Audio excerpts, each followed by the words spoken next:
बनारस का जो सबसे ट्रेजिक इंसिडेंट है 2006 बॉम्ब ब्लास्ट, वो हुआ लेकिन लोग डिस्कस नहीं करते हैं इसको सोशल मीडिया पे।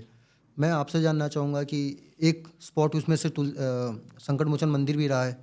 देखिए, संकट मोचन मंदिर में ये हादसा हुआ है तो बहुत ही दुखद था। लेकिन आप ये क्यों नहीं समझते हैं कि ये हादसा मंगलवार के दिन हुआ और वहाँ जो डेथ हुए थे, हम तो बम ब्लास्ट के 5 मिनट के भीतर पहुँचे हैं मंदिर में, जब सारी भीड़ भाग रही थी बाहर और हम मंदिर के अंदर अकेले प्रवेश करते, अभी धुआं भी उसके नहीं छटे थे। तुरंत लोगों को हॉस्पिटल भेजा गया और टोटल डेथ अगर हमको ठीक से याद है, यहाँ और कैंट वगैरह का सब मिला के 18 डेथ्स हुए थे। 4 या 5 मंदिर में हुआ था, जो वहाँ शादी एक कोई चल रहा था, तो उसमें वो शादी के जगह पर वहाँ पर एक पेड़ जो है, सारा उसका प्रभाव तो पेड़ ने लिया। अच्छा, भीड़ में उसमें 2 4 6 लोग जो इंजर्ड हुए होंगे, जो परिक्रमा में उसके क्लोज प्रॉक्सिमिटी में थे, वो घायल हुए थे, लेकिन भगवत कृपा से वो सब हॉस्पिटल पहुँचे और सब सर्वाइव किए, सारे लोग बचे हैं। तो उस हिसाब से जिस इंटेंसिटी का वो बम ब्लास्ट था, वो तो हनुमान जी ने बहुत लोगों को बचाया है। अच्छा, उस बम ब्लास्ट के पहले बंदर सब वहाँ से हट गए थे, ये भी एक इंडिकेशन आया था, लेकिन त्वरित वो सब हुआ और रात में ही हनुमान जी की सेवा भी पुनः प्रारंभ हुई, उस जगह को घेरेबंदी करके कि तो चूँकि उसका एक प्रभाव शहर पे दूसरा पड़ता और उसमें मुस्लिम बंधुओं ने भी, लोकल लोगों ने भी एक तरह से बनारस ने अपना कैरेक्टर का पहचान दिया कि इतनी बड़े हादसा के बाद भी शहर डिस्टर्ब नहीं हुआ, अब सब सब नॉर्मलसी की तरफ गया।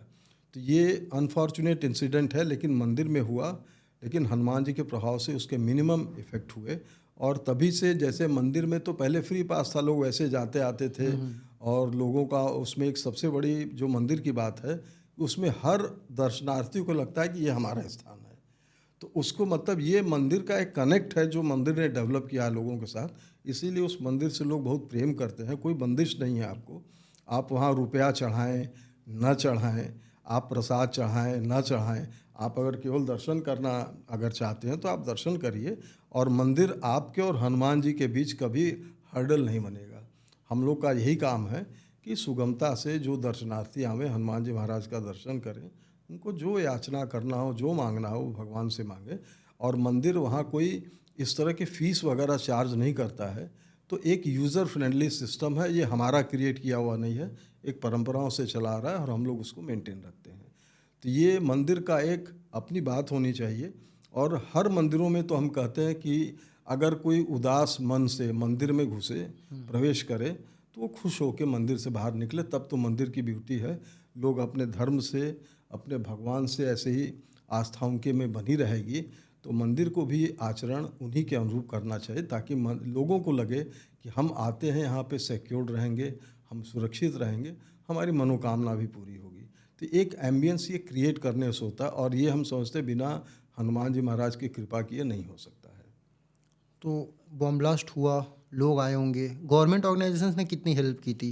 नहीं, गवर्नमेंट ऑर्गेनाइजेशन ने क्या, वो पहला काम तो ये था कि जो घायल हैं तुरंत उनका, तो उसमें अथॉरिटीज़ ने मदद भी किया और अस्पताल ने भी एकदम एक पैर पे खड़ा होकर सबको एडमिट किया, जिसको खून की ज़रूरत हुई खून दिया, सब वो तो तुरंत तुरंत हुआ है।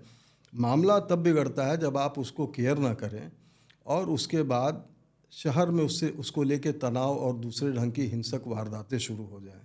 तो वो तो आप अगर ट्रिगर करेंगे तो होगा।